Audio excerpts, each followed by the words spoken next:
Hello aspirants, welcome to Swadhyaya for UPSC.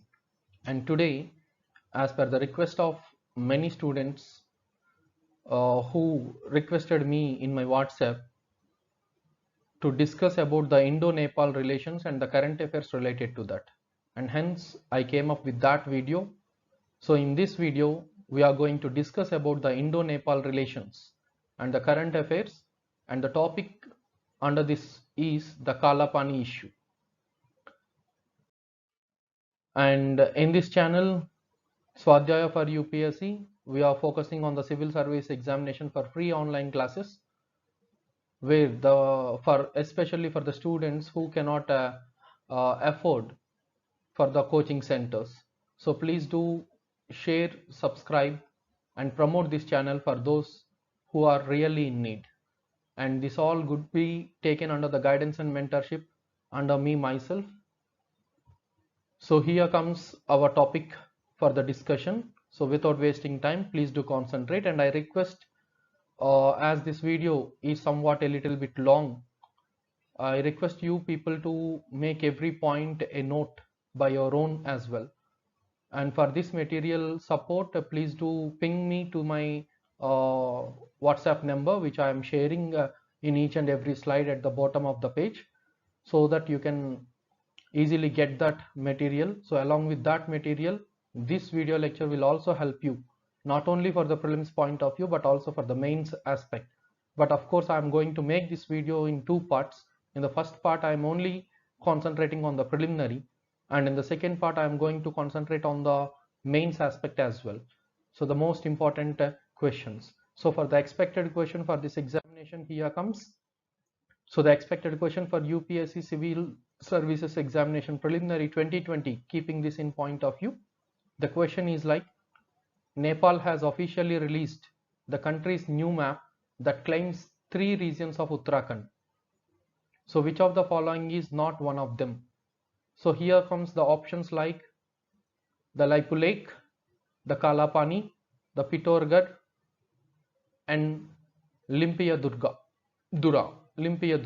So these are the 4 most important points. So which among these is not a part of that official map released by your Nepal? So this is the question, and try to get the answer here after watching this video.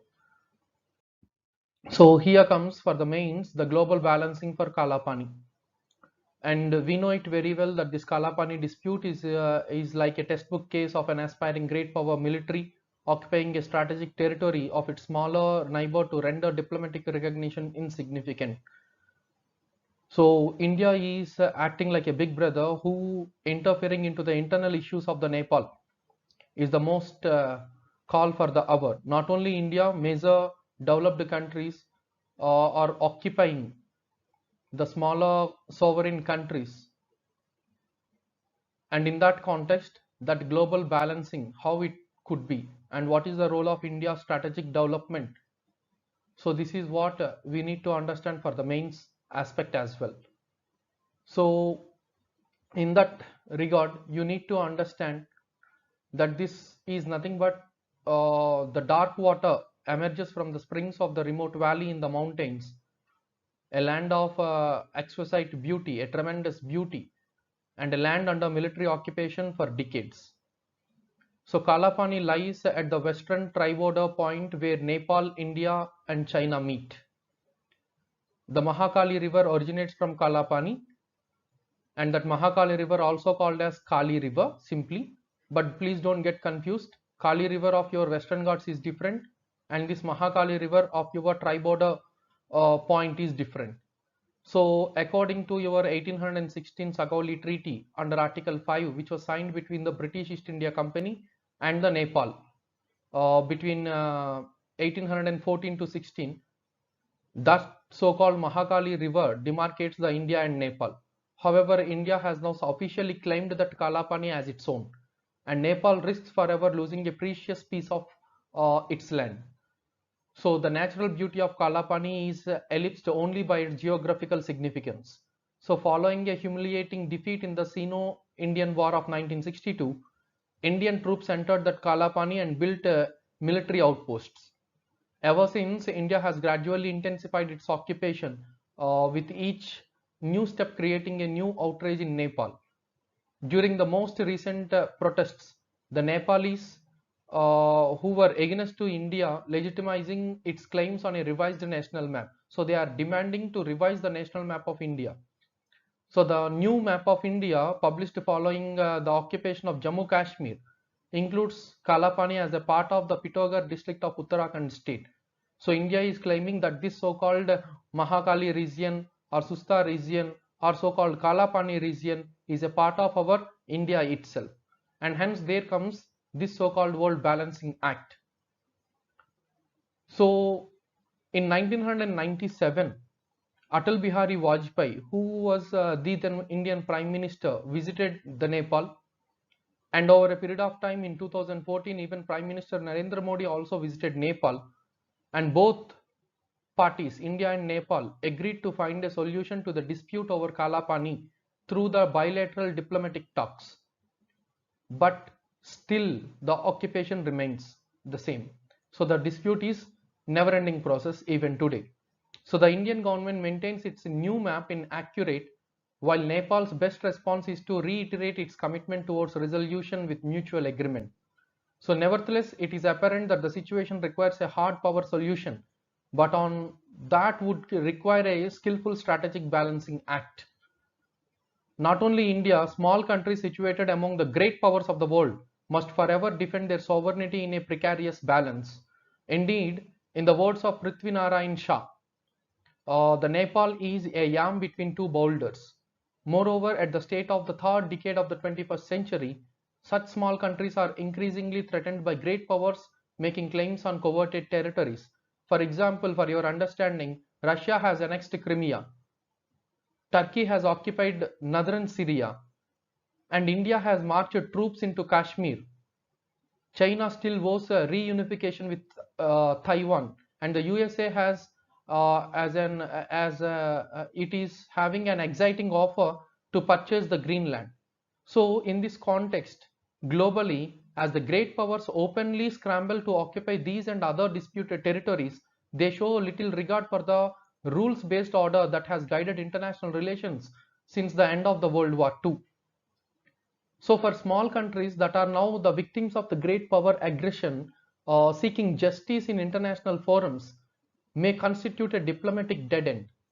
So in this context, neither the occupation of Kashmir nor the redrawing of the map around Kalapani should be viewed as conflicts between India and its sovereign neighbors. In Kashmir, India sent troops first and dealt with legislative hurdles later. In Kalapani, India occupied the territory of 6 decades before officially including it in its national map. So mirroring Russia's strategy in Crimea, diplomatic deliberations followed rather than preceded military action. So viewed this way, the Kalapani dispute is a textbook case of an aspiring great power military occupying a strategic territory of its smaller neighbor to render diplomatic recognition insignificant. And of course, the strategic value of occupying Kalapani for India is in large part to gain an advantage against the superior revival China. So it is really a welcoming factor, and it is with China that Nepal must seek a balancing force against India. So since the war 1962 between India and China, that so-called China has surpassed India in economic and military aspects. So consequently, India needs every possible military and strategic advantage against China in the event of the possible conflict, making the borderlands of Nepal highly vulnerable to the geopolitical machineries of this pair of great powers. And aside from being a site of historical trade route, Kalapani is the origin of the Mahakali river and is relatively accessible compared to the tremendous mountain ranges surrounding it, providing an excellent location for an Indian military base to check a Chinese advantage. So in that context itself, India claimed to say that it is having its own strategical point. So that is what this global balancing for Kalapani can be seen. And more importantly, India is not only that country where it is showing its power strategically. As we said, as we discussed in this video, previous annexations by the Russia over the Crimea, the Turkey on the northern Syria. So such a type of aspects can also be seen as a trigger point in the international relations based on geopolitical in nature. So this is what the points are talking about. And in this regard, now we are going to talk about the Indo Nepal relations. And from here onwards, you need to keep a note of every statement which we are about to discuss. And we know it very well that this India and Nepal share a unique relationship of friendship and cooperation very closely, as these two countries are very close neighbors, characterized by open borders and deep-rooted people-to-people contacts of kinship and culture. Nepal shares a border with 5 Indian states. So what are those 5 Indian states in the sense? Sikkim, West Bengal, Bihar, Uttar Pradesh and Uttarakhand.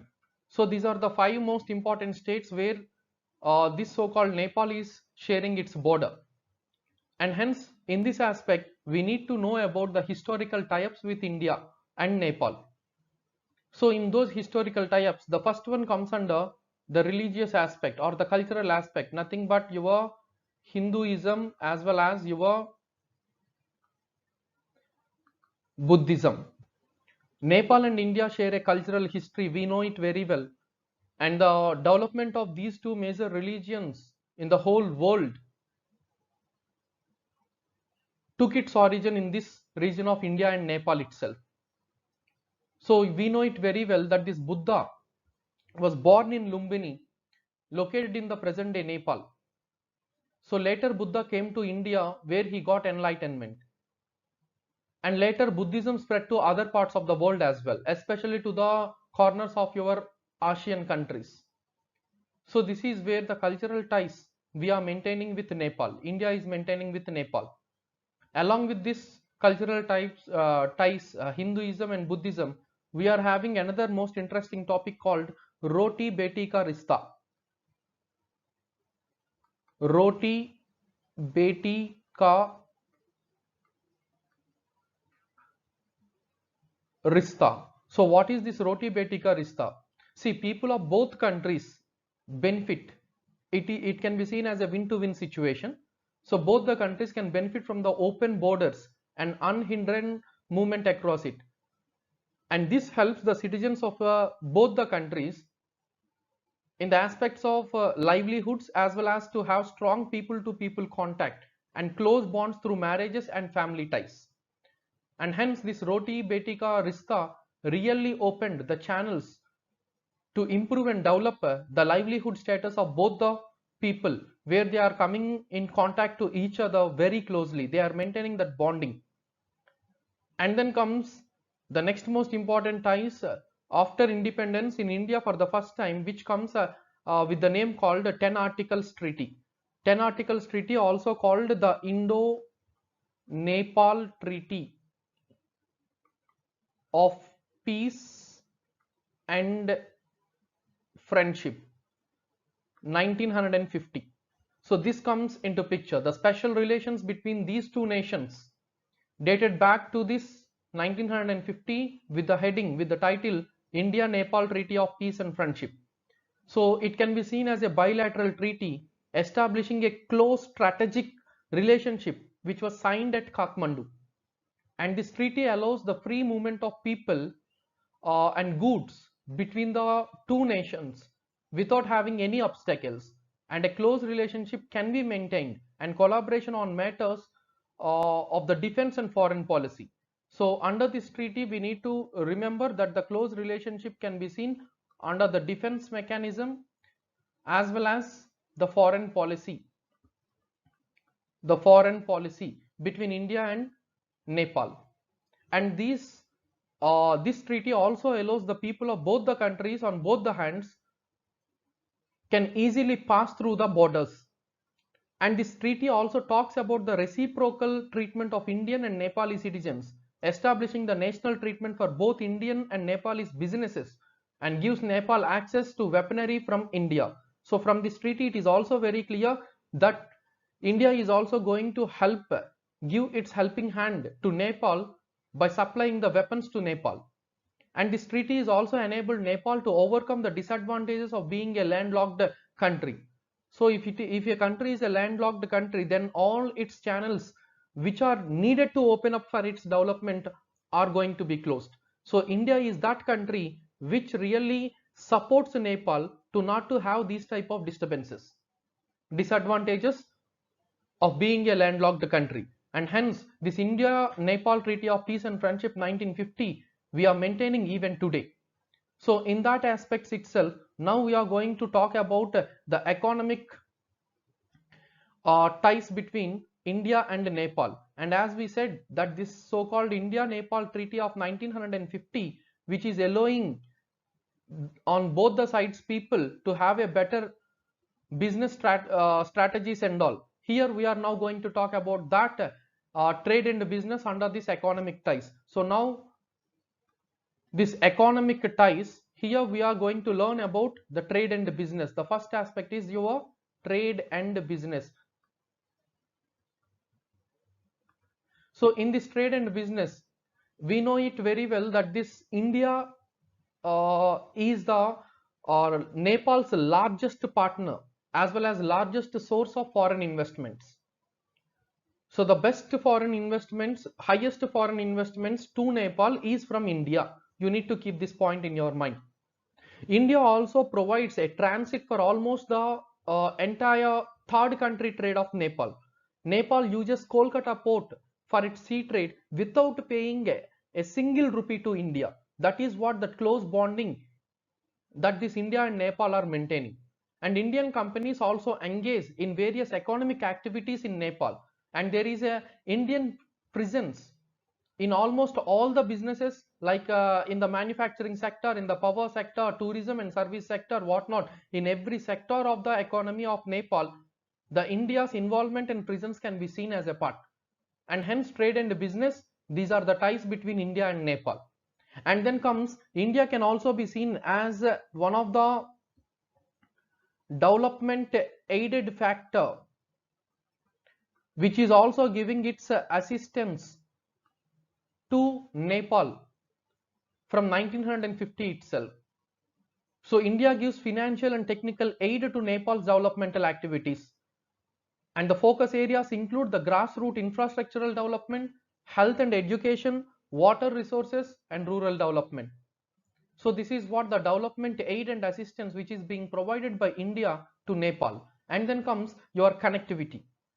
So connectivity is nothing but, you know it very well that the biggest disadvantage of Nepal, as it is a landlocked country and of having a different terrain, it is difficult to it to create the connectivity towards the Tibet, which is on the north of your Nepal due to the lofty Himalayas. So in this context of connectivity, you need to understand India plays a crucial part, a major part, being the gateway of Nepal to the world with open borders and connectivity initiatives enhancing the people to people contact and economic growth and development. If there is no India, then obviously Nepal as a result can be zero in economic development. So for example, for your understanding to this aspect of connectivity, linking Sagarmat and Sagar, nothing but the developing inland waterways to enhance the movement of the cargo and provides access to the sea. This is only because of the helping hand which was lent to Nepal by India. And developing railway connectivity to link Kathmandu and Raxaul of your Bihar. So right from Kathmandu to Bihar, we are having a rail connectivity, which is also a developed project by Indians itself. So such a type of connectivity aspects were also maintaining between India and Nepal. And then comes, as we said, this cultural tie-ups is also playing a great role in the development of art and culture in almost all the academics and media on both the countries. So India is also developing, as well as on the other side the Nepal is also developing its art and culture. Even in their academics also they illustrated this. And hence India made a tie with different academics of the Nepalese government at the rural level as well as at the district level. So cultural tie-ups really enhancing that the close relationships which are maintaining between India and Nepal. And then comes the most important point here is your defense ties. So the defense ties between India and Nepal. India is that country, is the only country, let me say, which is training and equips the Nepalese army, and India is assisting in its development in the modern lines. So that modern development in the defense is only because of that helping hand giving by India itself. And according to 1950 India-Nepal Treaty of Friendship, you need to understand Nepal can buy arms from India, means that support of weaponry from India can be given to Nepal. And the joint military exercises of India and Nepal are also being carrying out. And one such joint military exercise name is your Surya Kiran. So Surya Kiran is a joint military exercise between India and Nepal. The Gorkha regiments of Indian Army, are also increasing year by year, where the recruitment, especially from the hill districts of Nepal, is being taking place by the India itself.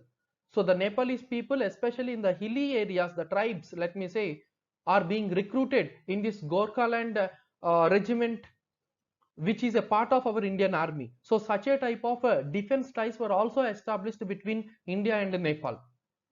And coming to this vulnerable conditions, as these two countries fall under this Himalayan perspective, regarding disaster management is also one of the issue which is having a close bonding between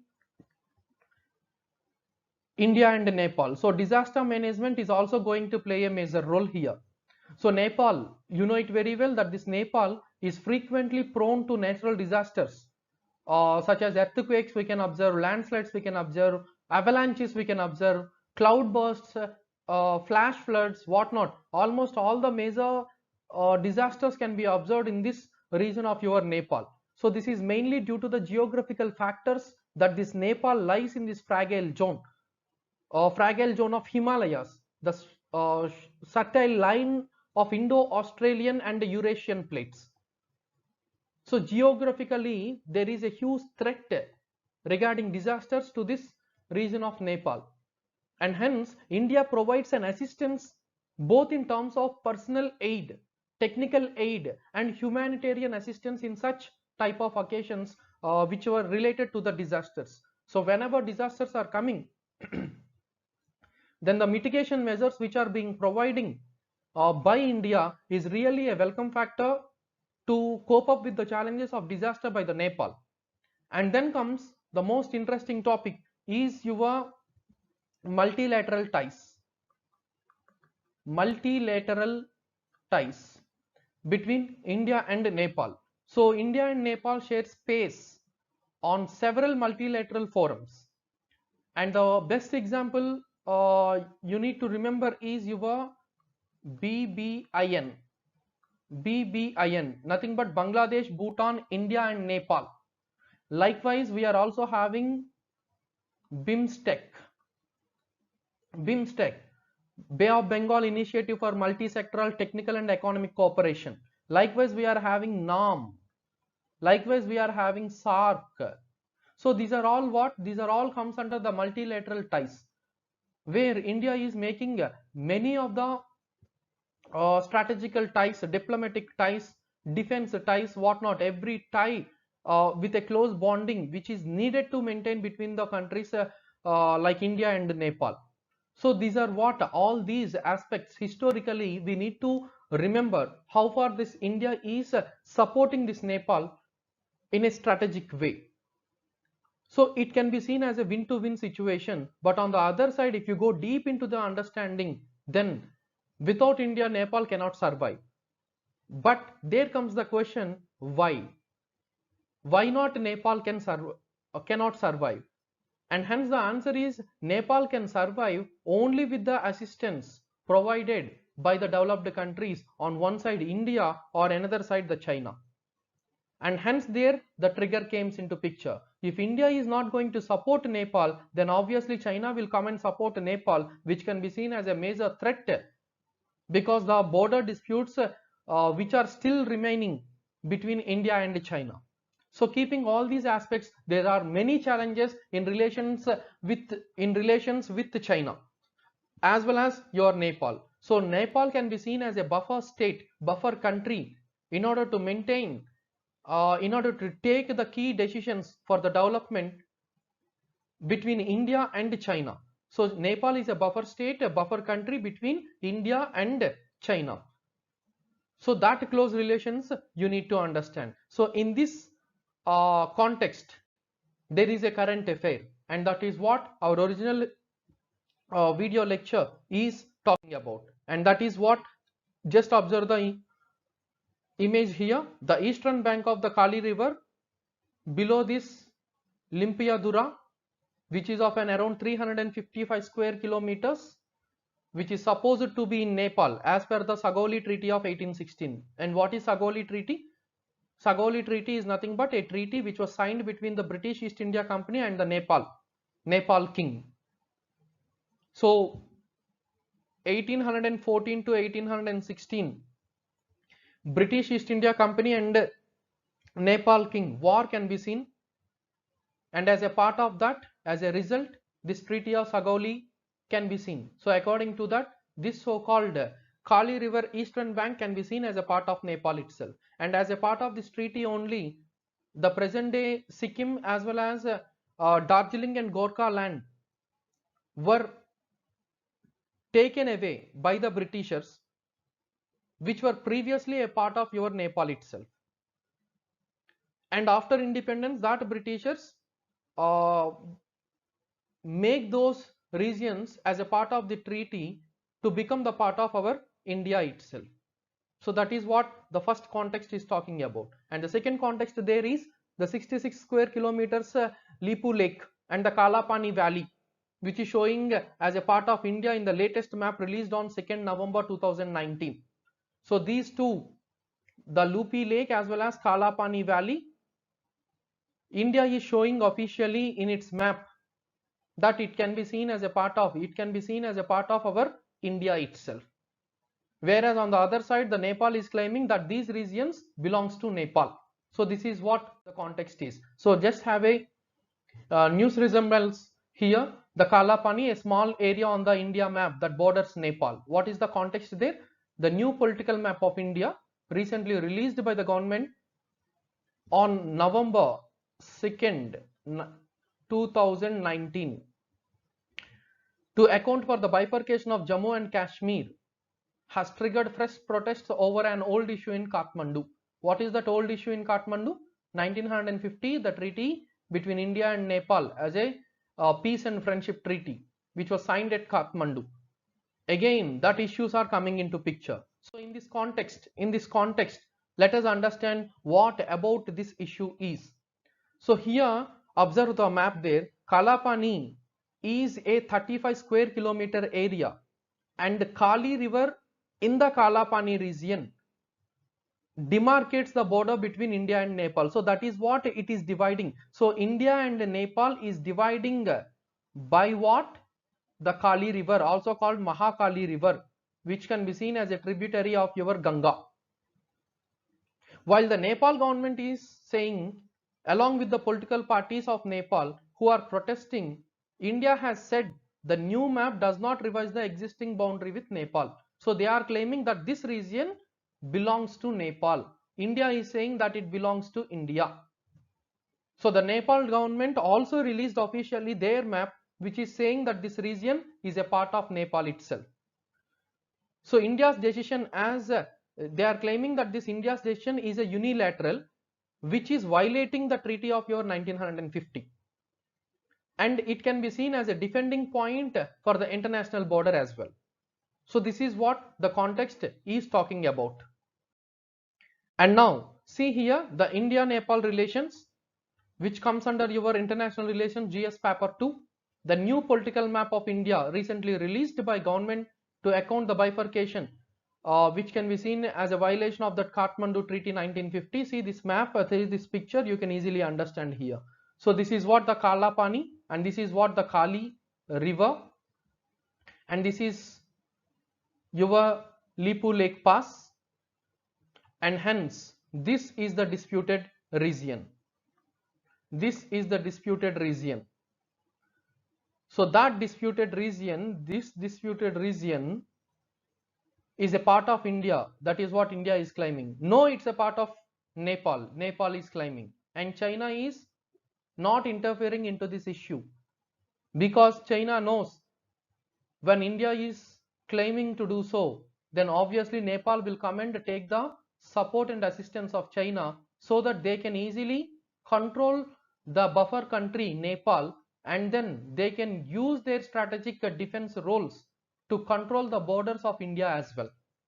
And hence China is not going to interfere into this topic, into this issue.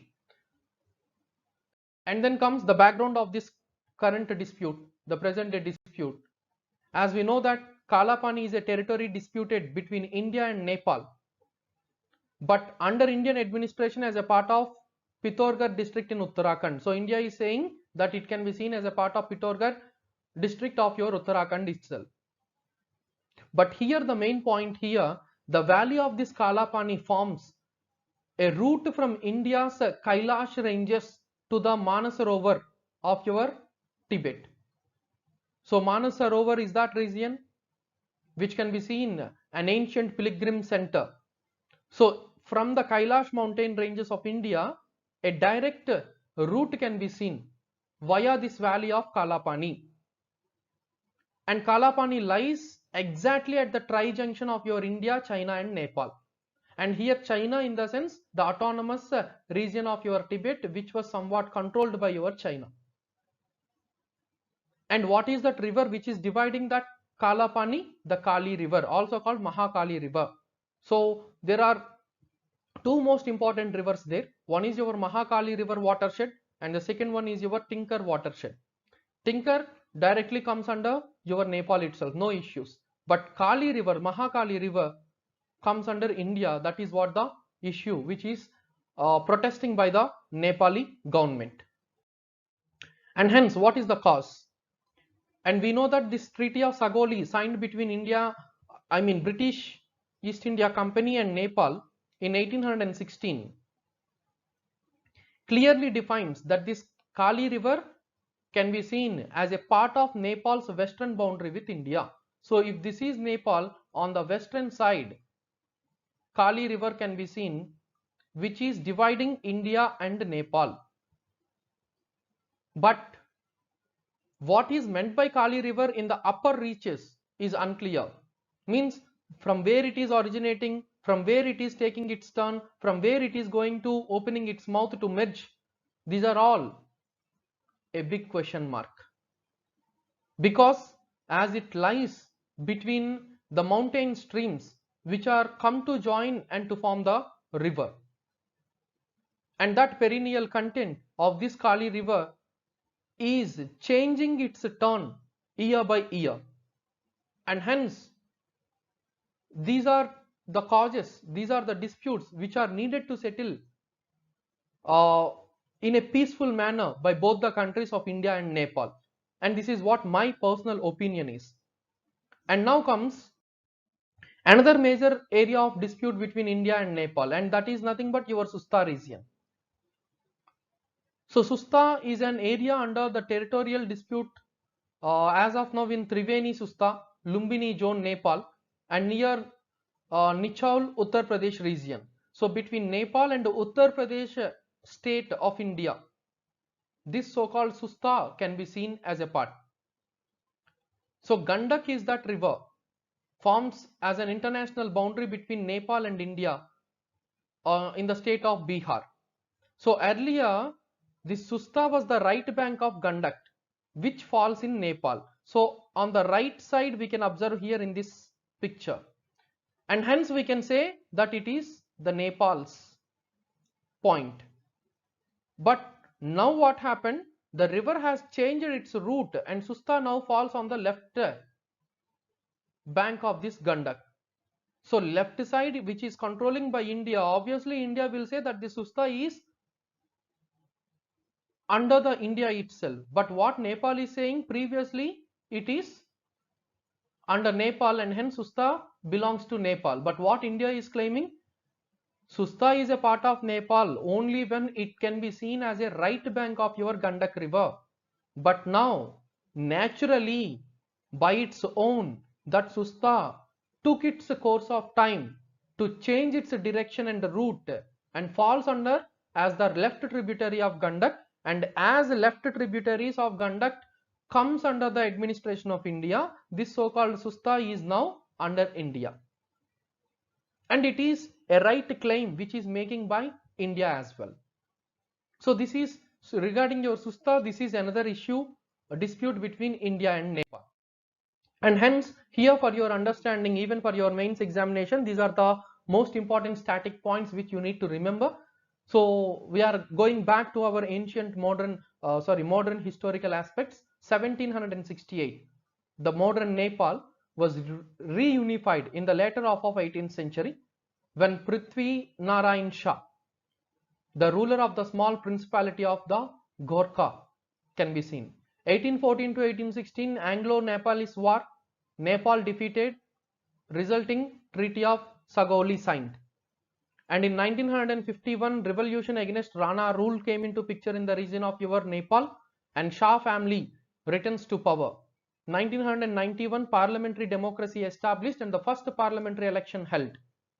And in 1996, Nepalese civil war took place where Communist Party of Nepal, the Maoist belonging left-wing extremism and parliamentary monarchy. Between these two, the Nepalese civil war was broke out, which was led by Dr. Baburam Bhattarai and Pushpa Kamal Dahal, popularly known as Prachanda of Nepal. So the Communist Party of Nepal established a provincial victory of the people's government at the district level in several locations. And then comes in 2005, the king declares emergency. And as a part of that emergency, which took place for continuously for 2 years, and again in 2007, 7 parties, including the previous Maoist rebels and the ruling party, agreed to abolish the monarchy and declared Nepal as a federal republic. And in the elections held on 10th April 2008, the Maoists secured a simple majority. And in 2013, the second election for the new Constitution Assembly was held under a non-partisan government led by former Chief Justice Kilraj Rajmi. So these are nothing but the static points which you need to remember. And what happened from 2014, that I am going to cover in the second part, which is exclusively in for your mains. Because 2014, the strategic developments, strategic ties, multilateral ties between India and Nepal under Prime Minister Modi, we are going to talk exclusively. So that is of our second part, which is relatively for our mains examination. So these are the static points. You just remember all this, nothing more important for your international affairs to understand. And for political science students, these are all the points you need to remember at any cost. And then comes in 2015, the Constitution of Nepal. So here comes the most important issue. The Constitution of Nepal was passed saying that Nepal as a federal democratic republic, which was divided the total Nepal province into 7 parts, and it gave the political privileges to the ruling hill tribes and discriminated against the people who are living in the plains, including the Madhesis. So this is one of the most expected question for your mains. When Madhesis, who are also literally seen as a part of your Nepal, this so-called new draft constitution of Nepal or the Nepal constitution discriminated these Mahedis. And these Mahedis can be seen at the borders of our Nepal and India itself. And when Mahedis were not given equal proportion according to their population, priority in their context of constitution of Nepal, they were subjected to be discriminated, and they started protests against the Nepal. And because of that protests by these Mahedis in Nepal, that so-called Indian business was totally blockaded. It was blocked. And India because of that blocks, because these Madhesis are not allowing the Indian products or the Indian economic activities or the support from India to Nepal. They are not allowing that. And when these Mahedis were not allowing that, India's economic development is somewhat lessened, weakened. And because of that, as India is a largest democratic country and having that helping hand and maintaining the ties in multilateral levels, India interfered into the internal issue of your Nepal, and there comes the big brother role of India, which is supporting these Mahedis to give equal priority along with the hill tribes in the ruling majority population of Nepal. That really irritated the Nepalis, and from there onwards, means from 2015 onwards, hating elements towards India from the Nepali side started, because India is asking or putting pressure to the Nepali government unofficially to give the priority to the Mahedis. Is nothing but India is supporting the Mahedis and putting that pressure on the Nepal to pass a law by ratifying, by modifying the constitution of Nepal, giving equal priority along with the hill tribes to this Mahedis. So this is what in 2015 again the ties between or the relation between India and Nepal was somewhat weakened. And in 2017 Nepal Communist Party emerged as the ruling party with the strongest majority at the central level. Not only at the central level, in out of 7 provinces, 6 provinces they claimed the power. So this is what the points are talking about. And now for your preliminary examination, quick facts, why it is in news. So because India recently released the political map after the bifurcation of the state of Jammu and Kashmir by revoking 370 article and by making the UTs of Jammu, Kashmir and Ladakh. So after that, India released a new map which is now claiming that Kalapani territory became the bone of connection between India and Nepal, which can be seen as a part of our India itself. And what are the key points to remember? In this latest political map of India, India reiterated its claims on the region that Nepal considered its own territory in Dartula district, and according to India, the historic Kalapani region forms the part of the state of Uttarakhand. So India is saying that it can be seen as a part of Uttarakhand itself, but on the other side, the Nepal is saying that it can be seen as a part of the Dracula territory of Nepal itself, and hence dispute started. So the background here, Kalapani. What do you mean by Kalapani? It is nothing but a valley which can be seen as a part of your Pithogarh district of Uttarakhand, which can be seen as a Indian route from the Kailash ranges to your Manasarovar. And what is that river which is seen as a part of that? The Kali river, which is dividing India and Nepal, which can be seen as a boundary between India and Nepal. And regarding that, what we need to recollect, the Treaty of Sagauli, which was signed between the Kingdom of Nepal and the British East India Company as a part of your Anglo-Nepalese war in the year 1814 to 16, which was happened. This Kali river as Nepal's west boundary with India, and that division in locating the source of that river from where it originates, etc., really is the major concern which resulted in the rise of this India-Nepal issue regarding this Kalapani. So both the countries on their own perspective, they are claiming their own supportive statements. And here, what is that next important current affair? I mean, parallel to this Kalapani, the Susta area, which can be seen as a disputed area between Nepal and India, but related to your Uttar Pradesh region. So here, Susta is also called on the bank of your Gandak river. Gandak river is also called Narayani in Nepal. And the change of that course, previously this Susta can be seen as the right bank tributary of this Gandak, but now it changed and forms as a left bank. If it is in right bank, then Nepal should claim that. If it is in left bank, then India should claim that. And as it is very fertile in nature, alluvial soil is very much high because of this Narayani or Gandak river or so-called Susta river.